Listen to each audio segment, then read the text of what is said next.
Hey everybody, welcome to my Gen Con 2019 Top 10 recap. I just got back the other day from Indianapolis. This actually would have been out a day earlier, but I kind of lost my voice there for about a day. Not really anything to do with the convention. I think it was because I was passed out like this on the flight on the way home and was just sucking in all the air conditioning. Just kind of mangled my voice for about a day. So I posted a bunch of videos during the con. I'll put a link to the geek list and playlist of those videos. Just some daily recaps, a couple of playthrough videos, and so on. So if you want a little bit more detail on some things, go ahead, definitely watch those.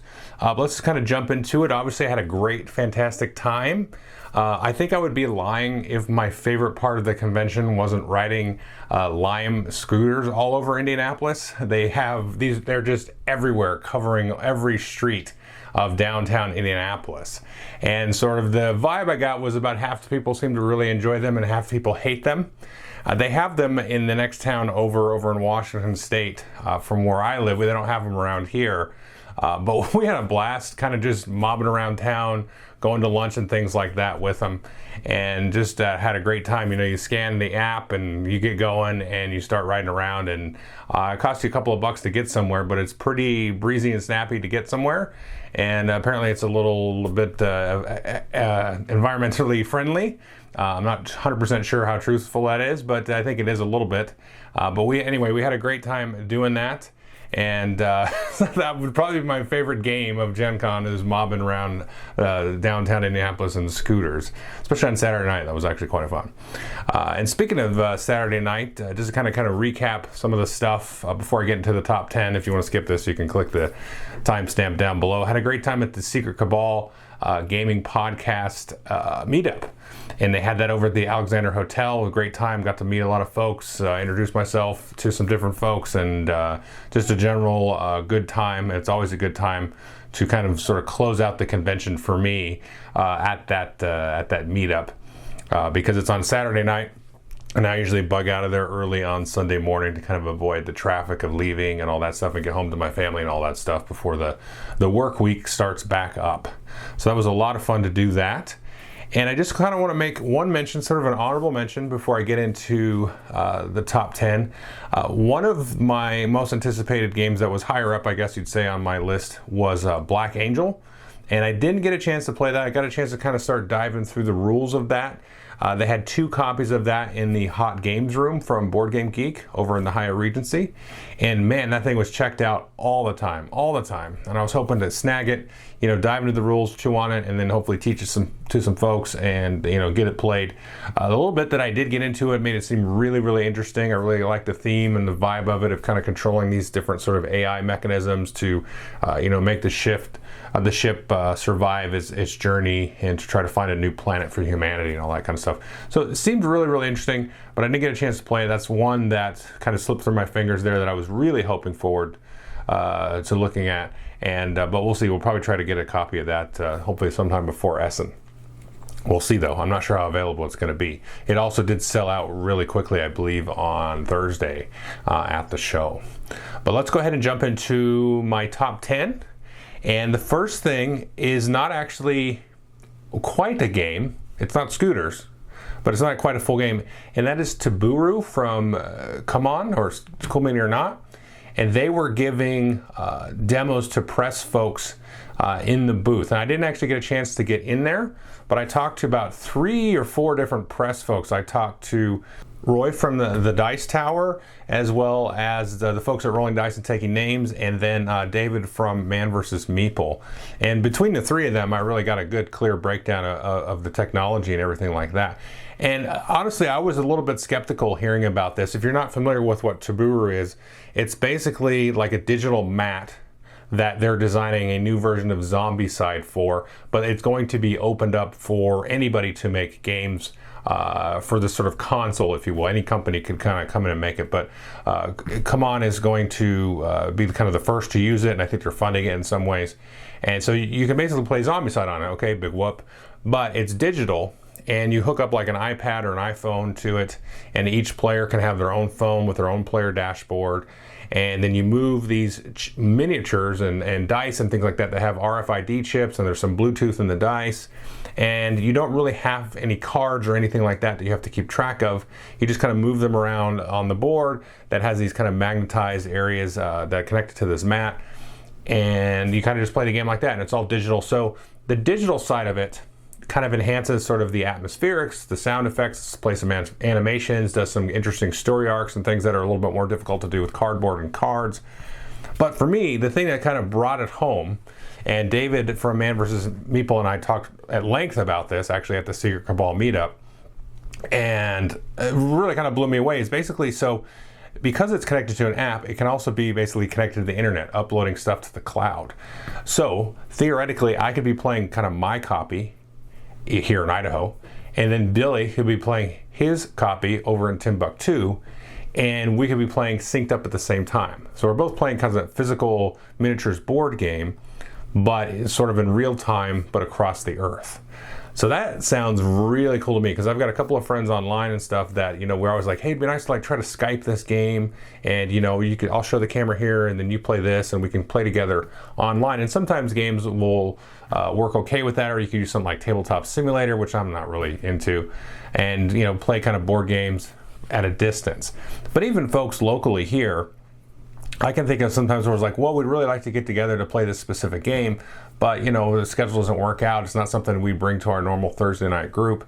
But it would be cool to do, just set this up in my room and, be connected and kind of communicate through the app or whatever and play it at a distance. And to me, that was like the killer app part of it. Moving around and having a story be driven by an app and stuff, and the dice are Bluetooth wired up, and, they calculate your rolls and all. You can handle lots of calculations. That's cool.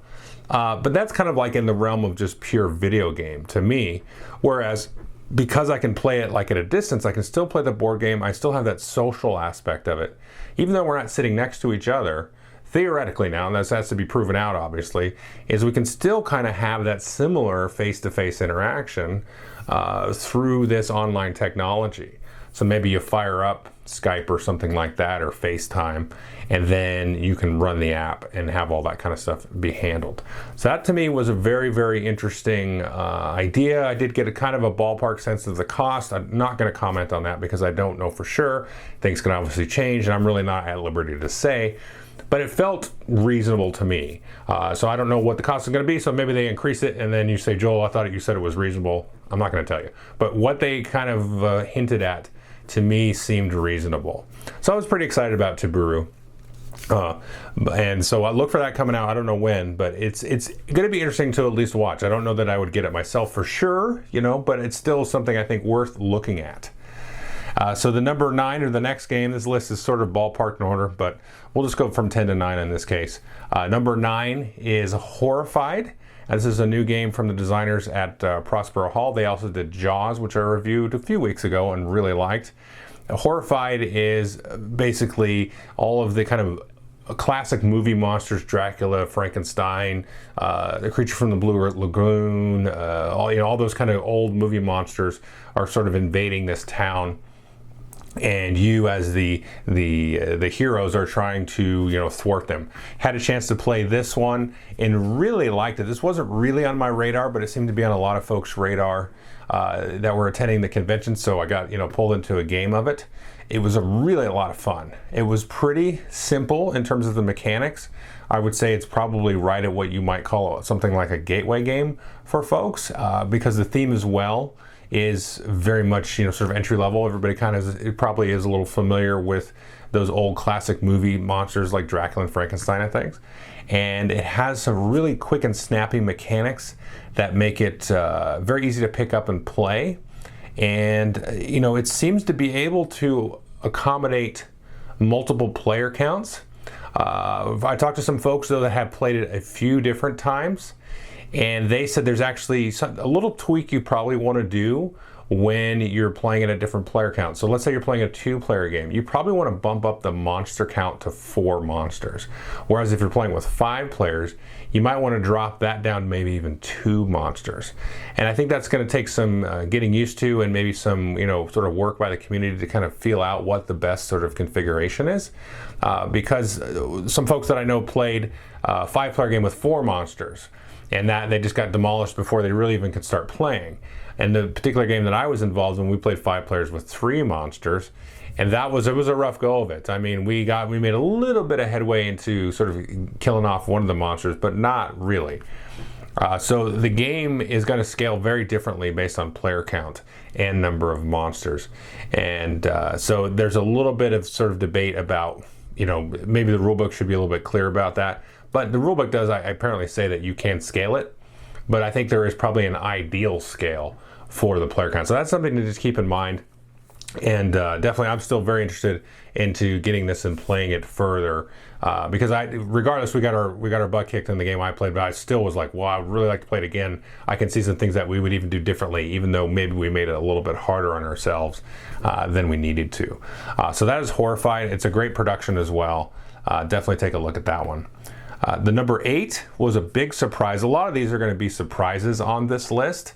And this one is a new game from Oink Games called Nine Tiles Panic. I think I talked about this one in the day 1 or day 2 video of my Gen Con coverage. Really just didn't know where this one was coming from, but really enjoyed it. Played it several times actually. And if I had to quantify it, I would say it's probably Galaxy Trucker in 1 minute. Basically what you do is you take 9 tiles each. You all have the same set of 9 tiles. They're double-sided. They got different weird artwork on them and things. And then you flip over these 3 cards. They're theme cards. And they basically tell you what you're trying to score that particular round. And so you play a couple of rounds. You play to a certain number of points. But it's all in real time. You flip the 3 theme cards. Then you go. And then you start like arranging and spinning and flipping your tiles. And trying to arrange a legal placement of tiles, and then try to match all of the artwork and stuff on your tiles to the different 3 themes, which sometimes are going to be at odds with each other. So you kind of have to, take a shot at what the best scoring is going to be for you. Just an amazing, really fantastic game. It plays very quick. It's tense. There's a lot of good kind of race elements to it, and I think this is one that you could play, frankly, across the gamut. With folks as they're heavy gamers that wanted to have a filler game, and to family and casual gamers to really play this again and again. I played it several times in a row and was like, let's play it again, and so I couldn't get quite enough of it. So that's 9 Tiles Panic from Oink Games. I'm not sure how that's going to come over here to the US. I mean, if anybody from BoardGameGeek.com is watching, I think this is probably a good ripe candidate for the Geek Store. I know they've done that before with some Oink games, and I would 100% be in full support if they could drop that one into the Geek Store. I have a copy myself, so I'll probably get a review done along with a couple other of these on the list probably next week. I want to play them a little bit with the game group and family and stuff like that. But 9 Tiles Panic, you'll definitely see more about that as we go along. And so the number 7 was a huge surprise for me, and this is the Funkoverse game. This one's a weird one. I didn't really expect anything out of this one. So what it is Funko Pop miniatures that have been packaged into a variety of different games. So they have kind of like a main box, I guess you could call it. It's the DC Universe one where it has Batman and Batgirl. And then also in addition, it has the Joker and Harley Quinn. And they're Funko miniatures of these characters. And then you get a board and some cards and things that match the characters. And you play a variety, I think 4 different kinds of scenarios. There's like capture the flag and some area control and stuff like that. And then you can just play out a very, pretty simple miniature game. Definitely you could play this with kids, I think, no problem. Definitely a very entry-level gateway type thing. But then they have other boxes, one of which is the Golden Girls. If you remember the TV show from the 80s, it has Rose and Blanche, 2 of my favorite Golden Girls. And so you could play them, and then you could just do like a head-to-head Rose versus Blanche, which is very thematic. And then you could do that kind of a 1 versus 1, but then you could take and mix that one with Batman and Batgirl, or the Joker and Harley Quinn, or another set, you could get a Harry Potter set, or you could get a Rick and Morty set. And the game I actually played of it was Rick and Morty, which was my team, versus the Golden Girls, Rose and Blanche. And I believe we played kind of an area control style scenario. And frankly, the mechanics are just really interesting. Even though it's, like I would say, it's simplistic in a way, or it's entry level, but there's still some stuff to chew on. We were strategizing. I was playing with Marty from Rolling Dice and Taking Names, and we were considering our strategy every single turn, as well as our opponents across the table. So the kind of the mechanical takeaway I'll talk about that for a minute, and I want to get back to the theme, is so you have these actions, and you can move and walk through these squares and do challenges and try to activate little scoring points or flip controls of different areas. But each of the different characters has a little card and maybe a couple of cards with special abilities and equipment and stuff. So when you add a character to your team, they come with these little tokens that are different colors. And so maybe I'm playing Rose, and she's got 2 yellows and a red token. And then you bring Batman, and he's got a yellow and 2 red tokens or something like that. And so when you combine them, you sort of are sharing that pool of tokens. And on your cards, you're going to have like a yellow 3 or a red 2 or a blue 4. So when you activate it, you take that token out of your pool and put it on this little track, so it trickles down. So when I activate a red 3, I put it on the 3, then at the end of each turn it drops down the track. So it's kind of like a cooldown idea. And so there's a little bit of sort of army building, if you will, to mix and match. Do you want to sort of synergize and combine your colors, or do 2 disparate colors to sort of maybe have them counterbalance each other? And then there's a definite strategic thought to timing when you're going to activate some of your bigger abilities, and how often you're going to add them. Do we let Rose use her 2 yellow abilities, and Batman's going to ignore his? He's going to keep working on the red abilities. So there's a lot kind of going on with that kind of stuff, and it's just very satisfying. I mean, getting back to the theme, we played Rick and Morty versus the Golden Girls, and we used the board out of the Golden Girls box, which was like their condo. And it was we were playing this weird thing where Rick and Morty or whatever go through some weird portal, and then they end up in the Golden Girls thing, and they have a fight. Well, that is ridiculous, but it's also awesome and hilarious at the same time. And somebody actually commented on one of my daily videos, and they said, "Wow, this looks like what I wanted Unmatched to be." And I was like, oh yeah, and Unmatched was actually a little bit of a disappointment for me. I was looking forward more to Unmatched going to the convention, and then walked away thinking like, okay, so I've got 2 skirmish games, both of them mix, random IPs. Like in Unmatched, you have Bruce Lee versus Bigfoot and Robin Hood, and this one you've got the Golden Girls versus Rick and Morty versus Batman, but all using the same system, all kind of interchangeable. And I walked away going, wow, I like the Funkoverse version a ton, and I don't understand. I didn't expect that. So I definitely recommend folks take a look at it. And I think you can kind of get away with the funkiness and the weirdness because of just the wacky Funko Pop miniature thing, which I think is going to be attractive to some folks and probably not attractive to others. But I thought it was a riot. It was a blast. So that is the Funkoverse miniature game. And the next one is going to be the number 6, and that is Copenhagen from Queen Games. This is another surprise. I had heard about this game going up to the convention, and I was actually with my friend Marco, and he said he'd heard some good things too, and actually took a look at it down on the floor, and he was a little bit unsure about it, and so was I, because it looked like kind of a dry, basic Euro thing, trying to match some colors and build some blocks. But man, this was really a fun and somewhat deep game, kind of a light medium Euro that was just fantastic. It kind of plays sort of like a different take on Ticket to Ride, which was sort of off-putting because I was like, man, I've seen this before. You either take cards of certain colors or you play cards like in a set of colors, and instead of putting trains out, you stack these kind of Tetris blocks and you feed them down in this building. And then it's, you try to build rows and columns and things with windows and try to cover up little bonus points to get special abilities and stuff like that. But I played this 3 times at the con and enjoyed every single time that I played it. There is a lot of kind of chunky and chewy strategies. If I do get a chance to review this one, I'll get more in depth on that.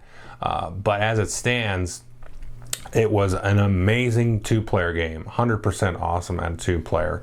And I also played a 4-player, and it was still really fun.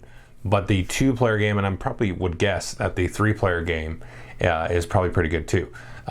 There was some really, really good, interesting back and forth, give and take, sort of positioning and jockeying that you can kind of control a little bit better with the 2-player game. But it was fantastic. We played a couple times back to back 2-player and just had a great, great time with it. So that was number 6 there, Copenhagen. Number 5 is going to be Imperial Settlers Empires of the North. Only had a chance to play this once, but we played a full 4-player game of it and really sunk our teeth in it. I think we took a little bit longer than you normally would take, but it was great to see a variety of different factions in this game. So I almost kind of wish it wasn't tagged with Imperial Settlers, because to me, I don't know, I'm really conflicted about this, because it reminds me a lot of Imperial Settlers, but it's also way different than Imperial Settlers. And so I'm sort of confused, because for me, honestly, I have almost everything for Imperial Settlers. I think I'm missing one expansion. And Imperial Settlers was one of my favorite games. And this one I'm like, man, I feel like this is kind of replacing it. But it also plays way different too. It's in some ways it's a little bit easier to get into because you don't do deck building, but there's still like a lot going on in different some of the other different mechanics. So I don't want to get too bogged in the mechanics in this video. I believe, yeah, right. If you want to see all the mechanics, go watch. There's a Watch It Played video from Rodney Smith, and so just go watch that. But I would recommend you go watch it, because if you're intrigued by this at all, that's going to give you, obviously a real solid overview and breakdown of all the mechanics. There's a real interesting worker placement kind of thing going on. That's sort of a pseudo rondel / worker placement. It does some really interesting and neat things. And then there's this kind of race, sort of ninja grab aspect of sailing to different islands and trying to kind of loot and pillage treasure. But then you have all your little card combo stuff, in the decks. But the decks are fixed. There's not something you can change and modify, which I miss actually in this game that exists, in spades in Imperial Settlers. But I also like that I can bring this one to a game night with folks that don't play Imperial Settlers all the time, but would still like to play it, but don't want to get into deck building and trying to learn the deck that maybe I built for them. So it's easier to come and just drop in to a game night and say, here, take this deck. And then next time I could bring it again and again, and they can take the same deck, or they can play around with different decks. And the decks definitely are, I think there's 7 different faction decks, and they're definitely asymmetric. That's for sure. They play out very differently. They win in very different ways. So even though there's no deck building, I feel like there's really going to be a fair amount of replay value. I don't remember the name of the faction I played. I believe it was, I don't know, there was like an igloo on the cover, and the gal on there was like, sort of had like an ice raft or something. Anyway, that faction I feel like I would probably need 3 or 4 times just to play that faction to really hone in and figure out what I want to do with it. And that's only one of I think there's 7 factions. So right there, 3-4 times per faction. Now granted, I think some of the factions are a little bit more obvious, let's call it. So maybe you wouldn't need 3 or 4 for each of them. But still, you're going to get like 20 plays out of this, I think, to sort of figure it out. And they got more factions coming. So I really think Empires of the North is something to look out for. And I should have a copy on the way to me. So I'm going to get a chance to dig into that more. And I think likely, based on my first play, I'll get a chance to do a more in-depth review on that after I played around with some more of the factions as well. So that was number 5, Empires of the North. Number 4 was a game that actually wasn't released at the con. It was announced by Fantasy Flight, and I think it's coming out in October, and that is Marvel Champions. It's a Marvel cooperative living card game, but I did have a chance to demo it and play a game of it on actually Wednesday night, and really enjoyed it. When they announced it, you know, it was I wasn't really quite sure what to think of it. And it plays a lot like the Lord of the Rings LCG and the Arkham Horror LCG. Very, very similar mechanics where you kind of build up threat and sort of tamp down fires and fight bad guys, and you have your deck that you've built beforehand, and you try to, like, you know, kind of go through scenarios. There's not really quests in this game, but there's scenarios and things that you can go through. But this did kind of, for me, enough differently, and the fact that it has the Marvel theme to it, you know, was sort of what drew me in. So I posted a couple of videos talking about my impressions, and then kind of a little sort of in and out video demo gameplay of it from the presenter at Fantasy Flight, so for some more details. But for me, after I had some more time to kind of think about it and talk to some other folks that had a chance to try it, to me, you borrow some of the mechanics from Lord of the Rings and Arkham Horror, but it feels more like Legendary, Marvel Legendary from Upper Deck. But right away, even after one play of this, I played Legendary, I don't know, 7 or 8 times. And well, I also played like the Aliens and stuff like that too a couple times. But after one play of this LCG, I was already like, I like this way more than Legendary. Now, Legendary is more of a deck building game, whereas this is obviously an LCG.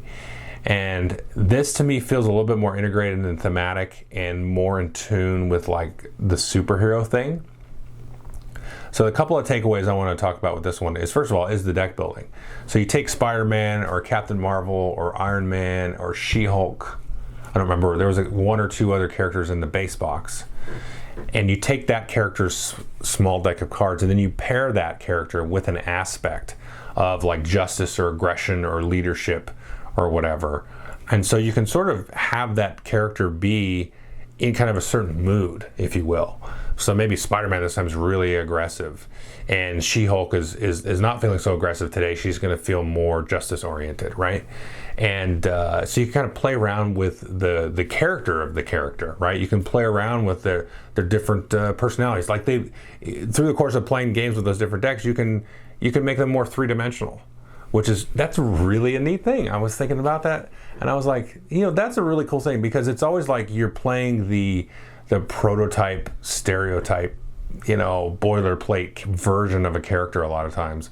Whereas if you read the comics, they're very three-dimensional usually, and they go through different aspects of their lives. You know, they've got their sort of alter ego and their private life, and then the superhero, and they go back and forth. So I'm like, that's a very kind of cool little aspect that they've sort of thrown in this game. And to kind of double down on that, you can actually flip between your superhero side and your alter ego side.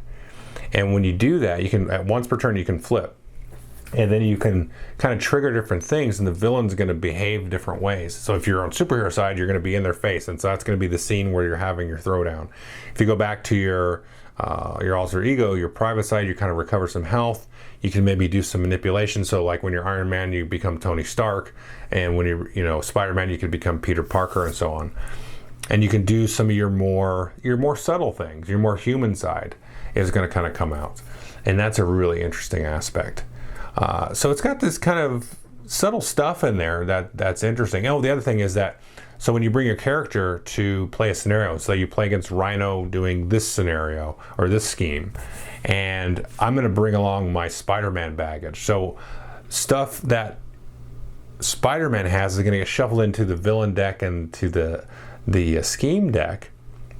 And so certain things that are sort of kind of following him along are going to pop out during your scenario that you're playing through, which is really neat. That's also a very comic book thing to do, because if you're reading, Spider-Man or X-Men or something, you're reading kind of the general story there.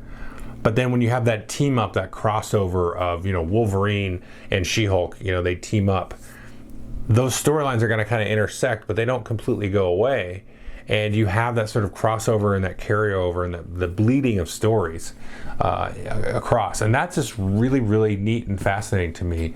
It's kind of the room that they've kind of given themselves to play with there. So anyway, if you wanted to talk more mechanics and stuff, go watch some of those other videos. But that's the number 4. They're Marvel Champions. Coming out, I think, in October, they said. So definitely take a look at that. And so the number 3 actually is another Fantasy Flight game that I had no idea was coming out. It was also announced at the show. I had a chance to play this actually, a few full games of this, and this is Arkham Horror Final Hour. And frankly, when it was announced, I was like, okay, all right, cool, another Arkham game. You say it takes about an hour. Fine, that seems cool, whatever. So then, I got the copy in the Board Game Geek hotness room, and was like, okay, let me read this. And then I read the rules. The rules aren't very long, 6, 7, 8 maybe pages. And I was like, this seems weird.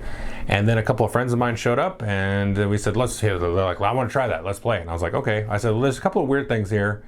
Not too sure about it, but they were like, they got a good attitude. I got a good attitude. Let's play it and try it. And after the game, we played a 3-player game of it. We were all like, that was great. We lost miserably. Not that miserably, but we lost, it beat us for sure. And it was like really very interesting.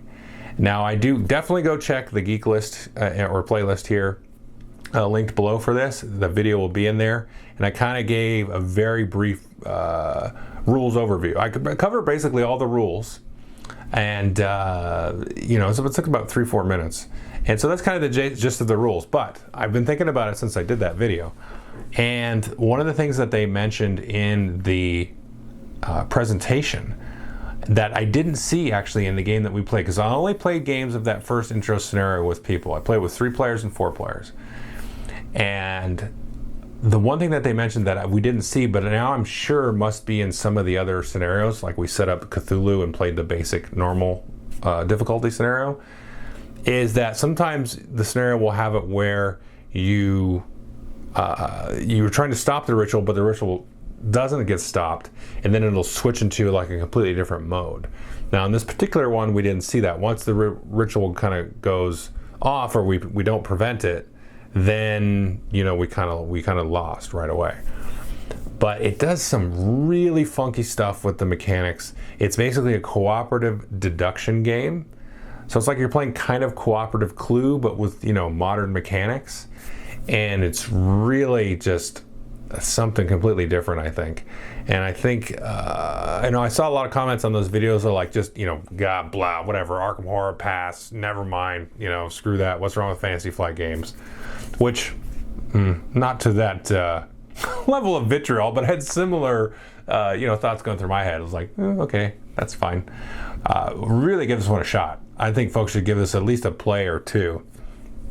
And man, we were just sucked in by this, and it was just a riot to play. And sort of the takeaway, separating mechanics out for me, is as you progress through the game, you're going to just get your butt kicked over and over and over again. But you always have like this release valve where you can sort of like push your luck and try to just solve the riddle, so to speak. And if you can do that, if you can solve it, you can solve the mystery that gets hidden at the beginning of the game, then you can pull off, like an amazing win. And it really is kind of like threading the needle to push your luck. So it doesn't play out anything like an Arkham Horror or an Eldritch Horror or anything like that. It's a very different style feel, and I definitely recommend folks give it a try. I don't think it's going to be for everybody, but it's really something different, and I think most folks should give this one a shot. So that's number 3, Arkham Horror Final Hour. So number 2 now is a game was my top most anticipated game of Gen Con, and that is, I'll show you the box here, is Watergate, and you will definitely be seeing a review of this next week. Had a chance to play it a couple of times at the convention. One side at once as Nixon, one as the Washington Post. Wow, this game is really fun. It's really good. I sort of take issue with folks that say, oh, it's Twilight Struggle in 30 minutes. Sort of. The card play is very similar to Twilight Struggle, if you're familiar with that. You can play a card for the event. You can play a card for its ops points. That's great. What you're trying to do is build this web of evidence back to Nixon from these sort of key conspirators. And you're trying to kind of, manipulate that and sort of get access to that and build those webs. And Nixon's trying to block those off and, bring people into his fold so they don't flip on them and all this kind of stuff. That whole aspect of the game, which is really the whole game. I mean, obviously it's driven through a very Twilight Struggle-ish card play, but it's not like Twilight Struggle in 30 minutes. It is just not. There are other games like that, like 13 Days, and I can think of 2 or 3 others that I can't think of the name of that have come out over the last several years that are definitely Twilight Struggle in 30 minutes, because it's the same kind of idea of controlling push and pull influence in areas, or whatever. It's Cold War themed. This is not. This takes that card mechanism for sure, but then it applies it to a very different style game of this kind of route building and route blocking thing. And it is frankly great. As the editor, or as the Washington Post, you feel Nixon in your teeth, in your fangs. You've got him by the throat, and you're really trying to horn in on this jerk. I'm not making a political statement. I'm talking a theme statement here. The editor of the Washington Post is after him, and it feels like that. Like you're going at me, and you're getting in, and you feel like the excitement of like, we're going to crack the case, we're going to crack the story open, we're going to get it. And then playing as Nixon, literally, you can feel a sense of paranoia as they start to draw connections towards you, as they slowly, sort of that spiral, that web, it starts to kind of get through your defenses.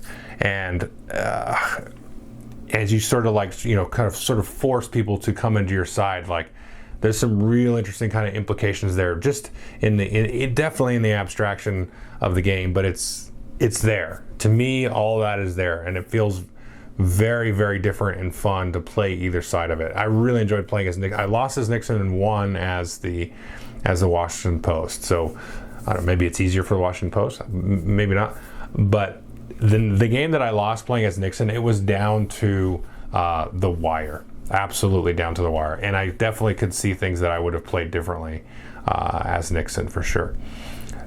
This is a game I definitely recommend anybody should play because it's not too complicated. It's, like I said, it's a 30-45 minute maybe card game. The rules are very clear.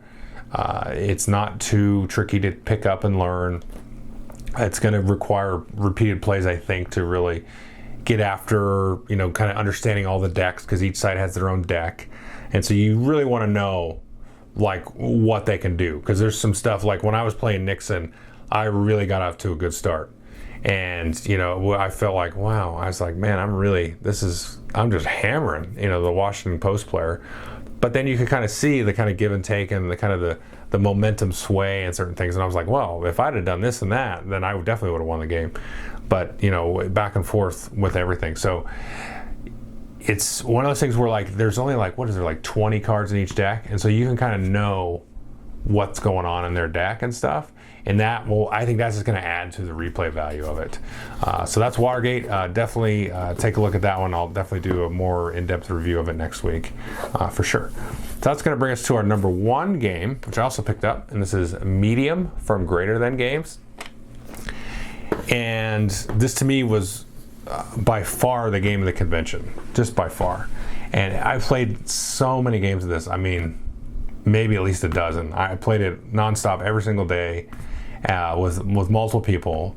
Now, not every single person liked it, but most people liked it. So I could explain this if there's not like a decent review up by the time you see this. I'll explain it like so. I'm not going to explain the scoring.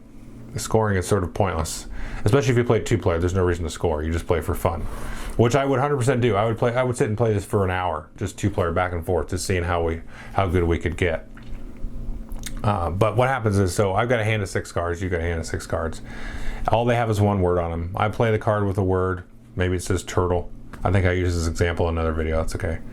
And then you play a card that says boil. So turtle and boil.